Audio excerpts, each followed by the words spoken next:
696 millions d'euros de chiffre d'affaires, un résultat qui se suffit à lui-même pour évoquer la puissance financière de la Compagnie des Alpes, entreprise numéro 1 des domaines skiables.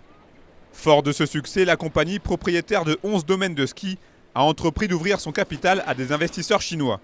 Et c'est précisément ce projet qui pose problème aux élus locaux, pour qui ce leadership doit rester local et alpin. La CDA n'a pas besoin d'une augmentation de capital parce que c'est une entreprise prospère qui a les moyens de son développement.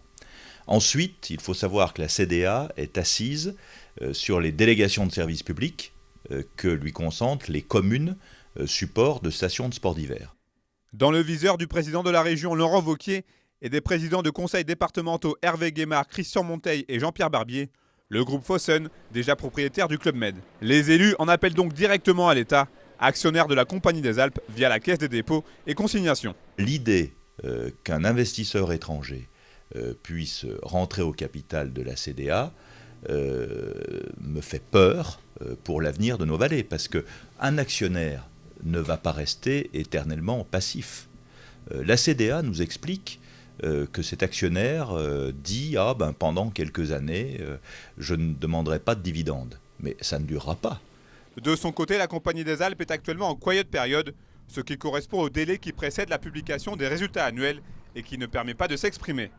Une mesure qui ne concerne pas les syndicats, chez qui, assez curieusement, la fronde des élus locaux ne trouve aucun écho. Moi, je pense qu'en fait, ils font de la com.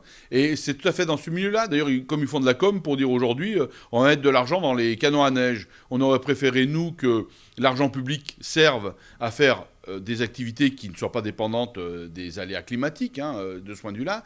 Et que d'autre part, je dirais, les élus de la région, comme ceux du département, s'inquiètent plus, eux, de voir comment, aujourd'hui, ces compagnies-là répondent véritablement aux cahiers des charges qui sont mis en place par les collectivités, puisqu'on sait bien que c'est sur cette base-là que se font, je dirais, l'avenir de ces stations-là. Cet épineux dossier est donc loin d'être bouclé, car dans les stations de haute montagne, cette prise de position de l'exécutif régional est très moyennement appréciée. À sa manière, il montre une fois de plus le fossé qui se creuse entre l'État et les collectivités locales.